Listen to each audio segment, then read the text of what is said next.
The anime begins in Japan, with an orphan boy named Kazuya, who was on his way to a convenience store to get a meal for himself when he saw a thug about to attack two girls. Without hesitation, he jumped in to save them, and in the process, he got stabbed by the thug and died. At least, before his final breath, he was happy knowing he saved the two girls behind him. With that, he opened his eyes in a whole new world as a 3-year-old boy named Kane. Naturally, Kane freaked out upon seeing himself as a completely different person, but his mother, Sylvia, thought it was a normal reaction since Kane had been unconscious for a week. That was why she and others left to bring some soup for him. Left alone for a moment, Kane was able to piece together the situation, that he had been reincarnated after saving those girls. While checking himself out in disbelief, Sylvia returned and, misinterpreting the situation, thought Kane needed a nappy change. After that, he got many answers from Sylvia. He learned that he was the son of Graham and Sarah, and had a 2-year-old sister named Rain. Sarah was Graham's second wife, and from his first wife, Graham had 2 sons, making Kane the 3rd son of a high-ranking noble. Graham was a margrave who oversaw the southern part of the kingdom and defended it against monsters with the help of adventurers. Kane grew excited upon hearing about magic and such things, but he was still too young to try it out. Showing his eagerness to study, Kane asked for books about magic, but his request was denied because a person must be baptized at the age of 5 before they can use magic. Despite that, Kane had already secretly learned a basic spell. He then began studying the kingdom's history and learned how it was founded by the first king named Iya, who had a Japanese name, and that all sorts of fantasy beings existed in this world. 2 years passed quickly, and the time came for Kane to go to the church to be baptized. After baptism, everyone received a status window, and Rain demonstrated how hers looked. Kane noticed a certain title in Rain's status, but she quickly hid it. Soon after, they arrived at the church for blessings, and just as Kane knelt, all the statues in the church began to shine. In the blink of an eye, Kane found himself in front of all 7 gods. The god of reincarnation told him bluntly that it hadn't been necessary for him to stop that thug back in Japan. The thug would have been subdued by others, so Kane's death had been meaningless. Still, because it was a good deed, the god of earth had asked for Kane to be reincarnated in this world. Kane admitted that he liked his new life with his family, and, hearing this, all the gods, one by one, granted him their blessings. After the ceremony, Graham wanted to check Kane's status, but Kane quickly lied that he had a stomachache and ran off to see it privately. He discovered that his level was far beyond normal. Where level 5 was considered the highest, he was already at level 10. Not only that, but he had the blessings of all 7 gods and the title, God's Chosen. Thankfully, the god of creation had given him a camouflage skill to hide all his titles, but he forgot to hide his magic power, item box, and judgment skill, each of which was also overpowered. When Graham eventually found out, he told Sylvia and the butler to never speak of this to anyone else. That same day, Kane noticed a summoning book in his room and decided to try it. He successfully summoned a monster in the backyard, but Rain and Parma got caught up in the situation. Kane jumped in and saved them from the monster, taking some damage, not too serious, and then asked Rain to keep it a secret from their parents. Time passed, and when Kane turned 5, he decided to become an adventurer. Graham arranged for tutors to train him, and in his excitement to meet them, Kane jumped out the window and landed on one of his teachers. She thought he needed nursing, but it was just a misunderstanding. The 2 tutors, Millie and Na, were D-rank adventurers who took Kane to the training grounds, where they were shocked by his swordsmanship skills. Millie challenged Kane herself, but quickly grew tired. Then Kane showed them his magic power, which shocked them even more.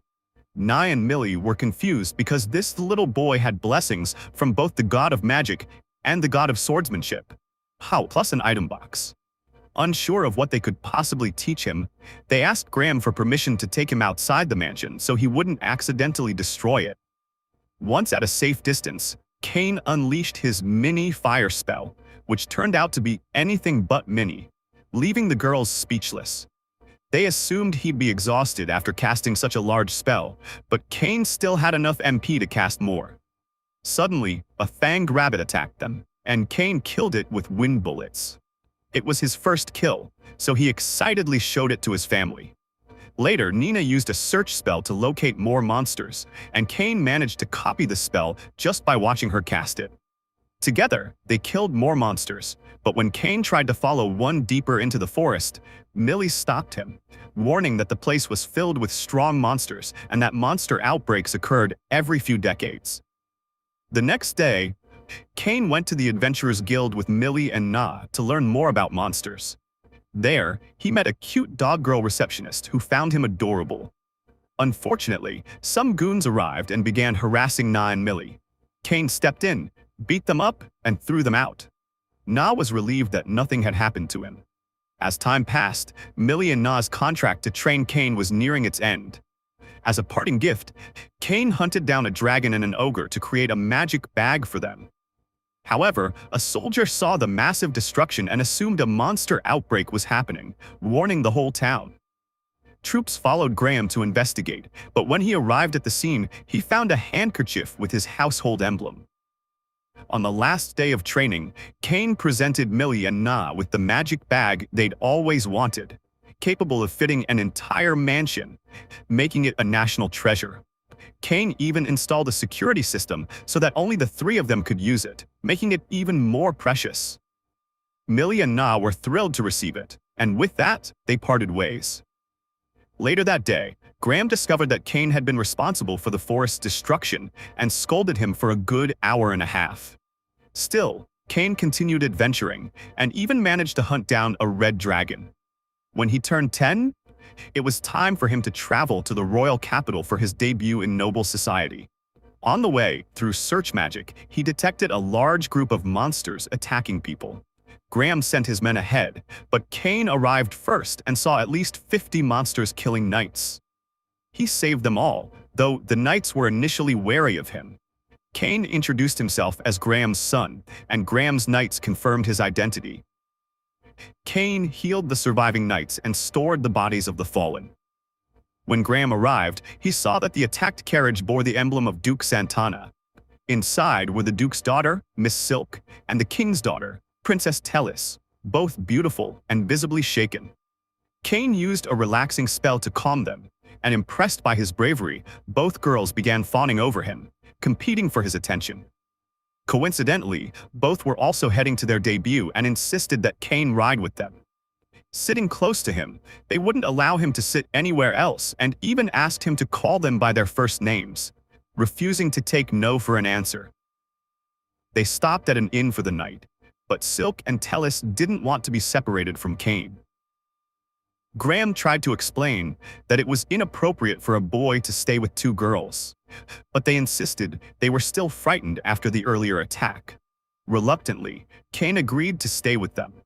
Both girls joined their bed with his, so they could sleep side by side, which, while a good situation for a newcomer like Cain, made him too anxious to sleep. He stayed awake all night while they cuddled him. The next day, they arrived safely in the capital, but the girls still didn't want to be separated from Cain. In front of the vice-captain of the Royal Knights, Diam von Gazard, Cain was formally thanked for saving Silk and Tellis and for returning the bodies of the fallen knights. Just as he was about to leave, Diam stopped him. He still had to meet the king. At the royal court, the king learned how Cain had defeated 50 orcs to save Silk and Tellis, and had brought back the bodies of the knights. In recognition of his bravery, the king granted him the title of Baron, 10 platinum coins, and his own mansion. Naturally, some objected to giving a 10-year-old such a title, but the king silenced them. Afterward, the king called Cain and Graham to the parlor for a private talk. Duke Eric once again thanked Cain for saving Silk and Tellis. Then, both fathers made an unexpected proposal. They offered their daughters' hands in marriage to Cain. Surprised, Cain was reminded by the king that if word got out Silk and Tellis had slept in the same bed with him, no one would want to marry them, so they wanted Cain to take responsibility. With no way out, Cain accepted the engagement to both Silk and Tellis. The girls were overjoyed and began reminiscing about what had happened that night. Until then, take care.